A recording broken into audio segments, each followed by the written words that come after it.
नमस्कार, आदाब, सत श्री अकाल, जय भीम, जोहार। मेरा नाम है नवीन कुमार। इस खबर को आप टीवी पर नहीं देखेंगे। बिके हुए संपादकों, बिके हुए चैनलों के मालिकों और सत्ता की जूतियां चाटते उनके एंकरों की औकात नहीं एक ट्वीट तक करने की, क्योंकि उन्हें लिखना पड़ेगा कि एक आदमी खुलेआम देश को 32,000 करोड़ रुपए का चूना लगाकर नरेंद्र मोदी की गोद में बैठा हुआ है।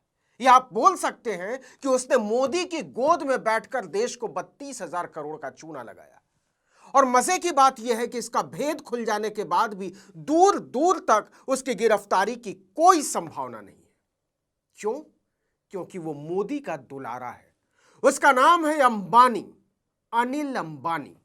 जरा कल्पना करके देख लीजिए कि यही आरोप कांग्रेस के किसी नेता पर होते, आम आदमी पार्टी के किसी नेता पर होते, आरजेडी या समाजवादी पार्टी के किसी नेता पर होते, तो भाजपा के प्रवक्ता और उनके पालतू एंकरों ने टीवी चैनलों पर नाच शुरू कर दिया होता। लेकिन मामला मोदी के प्यारे अंबानी का है तो हर जगह मुर्दा शांति छाई हुई है। गोया 32,000 करोड़ रुपए होते क्या है? जरा इस रिपोर्ट को देखिए। रिलायंस कम्युनिकेशन का लोन फ्रॉड घोषित। State bank of India Anil Ambani का नाम आरबीआई को रिपोर्ट करेगा। कंपनी ने उठाए सवाल। इस खबर की शुरुआत ही यहां से होती है कि स्टेट बैंक ऑफ इंडिया ने टेलीकॉम कंपनी रिलायंस कम्युनिकेशन यानी आरकॉम के लोन अकाउंट को फ्रॉड कैटेगरी में डालने का फैसला किया, जालसाज। इसके साथ ही बैंक कंपनी के पुराने डायरेक्टर अनिल अंबानी का नाम रिजर्व बैंक ऑफ इंडिया को रिपोर्ट करेगा। इसके मुताबिक आरकॉम और सहायक कंपनियों को बैंकों से 31,580 करोड़ रुपए का लोन मिला था। स्टेट बैंक ने कहा है कि इस लोन के इस्तेमाल में भारी गड़बड़ी मिली। इस पैसे का बंदरबांट हुआ है। अनिल अंबानी की कंपनी को कारण बताओ नोटिस जारी करने के बाद जो जवाब आया, उसकी जांच के बाद हम इस नतीजे पर पहुंचे हैं कि उनकी दलीलों में कोई दम नहीं है। यह विशुद्ध तौर पर फर्जीवाड़ा है। इकोनॉमिक टाइम्स में एक बाकायदा कॉलम है रिपोर्ट के भीतर। क्या कहती है रिपोर्ट? तो इस रिपोर्ट के मुताबिक कुल लोन में से 13,667 करोड़ 73 लाख रुपए का इस्तेमाल दूसरे लोन चुकाने और दूसरी जिम्मेदारियां पूरी करने में हुआ। 12,692 करोड़ रुपए यानी कुल लोन का 41% संबंधित पार्टियों को पेमेंट करने में इस्तेमाल किया गया। फाइलिंग के मुताबिक 6,265 करोड़ रुपए दूसरे बैंकों के लोन चुकाने में इस्तेमाल हुए और 5,501 करोड़ रुपए संबंधित या जुड़ी हुई पार्टियों को दिए गए जो स्वीकृत मकसद के हिसाब से नहीं थे, लोन धंधा करने के लिए दिया गया था। हम और आप गाड़ी या घर खरीदने के लिए 5-10 लाख रुपए का लोन भी लेने जाएं तो बैंक वाले कागजों के लिए ऐसे दौड़ाते हैं, आपको लगेगा हम कोई अपराधी हो। लेकिन घर और गाड़ी का कागज वो अपने पास रख लेते हैं और किसी भी समय जब्त कर सकते हैं। 500 रुपए का क्रेडिट कार्ड का बिल समय से न चुका पाओ तो अगले महीने 900 रुपए की पेनल्टी लगाकर भेज देते हैं। लेकिन मामला अंबानी का हो तो कागज हो ना हो, साख हो ना हो, चुकाने की स्थिति हो ना हो, काम धंधा हो ना हो, 10-20 लाख छोड़ो, 10-20 हजार करोड़ रुपए ले जाइए, कौन पूछता है? जय मोदी जी की। देश छोड़कर जाना हो चले जाइए। लेकिन अनिल अंबानी है राष्ट्रवादी। एसबीआई के रिपोर्ट के हिसाब से बैंक लूट कर बैठा हुआ है नरेंद्र मोदी की नाक के नीचे, लेकिन पट्टा मालिया या मोदी की तरह देश छोड़कर भागा नहीं। अब यह मत पूछ लीजिएगा कि ईडी वाले, सीबीआई वाले, इनकम टैक्स वाले किस गुफा में छिपे बैठे।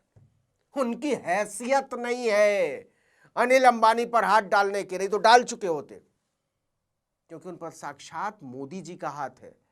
तो किसकी हिम्मत है जो छू ले? मोदी जी उसको अपने प्रताप से भस्म कर देंगे, नॉन बायोलॉजिकल जो ठहरे। और अब वो मूल सवाल जो आपकी जहन में आ रहा होगा, देश का बच्चा बच्चा लगभग 20 साल से जानता है कि अनिल अंबानी दिवालिया हो चुके हैं। और ये केवल भारत की बात नहीं है। अनिल अंबानी ने फरवरी 2020 में यूनाइटेड किंगडम की एक अदालत में खुद को दिवालिया घोषित कर दिया था। मामला यूं है कि 3 चीनी बैंकों, industrial and commercial bank of China, China development bank और export import bank of China ने 2012 में रिलायंस कम्युनिकेशंस को $925 मिलियन का कर्जा दिया था। इसके लिए अनिल अंबानी ने व्यक्तिगत गारंटी दी थी, पर्सनल गारंटी, मैं चुकाऊंगा। लेकिन केवल 8 साल बाद उन्होंने अदालत में दावा किया कि जी मेरी नेटवर्थ जीरो है, नील बटा सन्नाटा। 2021 में पेंडोरा पेपर्स में खुलासा हुआ कि उनके पास जर्सी, ब्रिटिश वर्जिन आइलैंड और साइप्रस में 18 ऑफशोर कंपनियां थीं। इन कंपनियों के जरिए उन्होंने कोई $1.3 अरब से ज्यादा का निवेश और कर्जा लिया हुआ है। मतलब अंबानी अकेले भारत के बैंक का ही नहीं, पूरी दुनिया से हजारों करोड़ रुपए का कर्जा लेकर मजे से रहते हैं। लेकिन हम क्यों बोल रहे हैं कि अनिल अंबानी पर मोदी जी का हाथ है? राफेल डील याद है आपको? हम याद दिलाते हैं। भारत और फ्रांस के बीच 2016 में 36 राफेल लड़ाकू विमानों की खरीद के लिए कोई 59,000 करोड़ की एक डील हुई थी। भारत की रक्षा खरीद नीति के तहत राफेल बनाने वाले फ्रांस के दसॉ एविएशन को सौदे के लगभग 50% हिस्से को भारत में ही निवेश करना था। इसके लिए उसे भारत की ही किसी कंपनी के साथ करार करना था, मजबूरी थी। क्या आप जानते हैं कि इसके लिए उसे किसे चुनने के लिए मजबूर किया गया? अनिल अंबानी की कंपनी रिलायंस डिफेंस को। दसों ने ऑफसेट दायित्व को पूरा करने के लिए रिलायंस डिफेंस के साथ एक संयुक्त उद्यम, जॉइंट वेंचर दसों रिलायंस एरोस्पेस लिमिटेड बनाया। इसमें रिलायंस की 51% और दसों की 49% हिस्सेदारी थी। अब मजाक देखिएगा, इस कंपनी का मकसद राफेल विमानों के लिए कुछ हिस्सों और सिस्टम का भारत में ही निर्माण करना था, जबकि दसॉ एविएशन और भारत सरकार दोनों को पता था, करारी यही था कि भारत में एक भी राफेल नहीं बनना, एक नट भी नहीं लगना था भारत में, एक बोल्ट भी नहीं। सारे के सारे 36 राफेल फ्रांस से फ्लाई अवे स्थिति में आयात किए गए। अनिल अंबानी की कंपनी का एक दिन का भी डिफेंस प्रोडक्शन का तजुर्बा नहीं था। उसे पार्टनर के तौर पर चुनने के लिए दसॉ को मजबूर किए जाने का खुलासा खुद तत्कालीन राष्ट्रपति फ्रांस के फ्रैंकोis होलांद ने 2018 में किया था। उन्होंने दावा किया कि रिलायंस को ऑफसेट पार्टनर के रूप में चुनने का प्रस्ताव मोदी सरकार की तरफ से आया था। हमारे पास इसे मानने के अलावा कोई दूसरा विकल्प नहीं था, हमें बेचना था अपना विमान। इसे लेकर मोदी की इतनी फजीहत हुई कि दसॉ एविएशन और रिलायंस को बोलना पड़ा कि भारत सरकार की इसमें कोई भूमिका नहीं थी, जबकि फ्रांस के तत्कालीन प्रधानमंत्री कह रहे थे कि हमको मोदी सरकार ने कहा। कायदा तो यह कहता था कि अगर दसॉ एविएशन खुद भी अंबानी की कंपनी को ऑफसेट नीति के तहत चुनना चाहता था तो मोदी जी को उसे रोकना चाहिए था कि भैया यह कंपनी दिवालिया होने के कगार पर खड़ी है, आप करार कैसे कर सकते हैं। देखिए कि राफेल के लिए समझौते से पहले ही यानी 2016-17 के दौरान अनिल अंबानी की कंपनियां, खासकर रिलायंस कम्युनिकेशन, आरकॉम और रिलायंस कैपिटल भारी कर्जे के बोझ से दबी हुई थी। 2016 में आरकॉम पर लगभग 40,000 करोड़ रुपए का कर्जा था।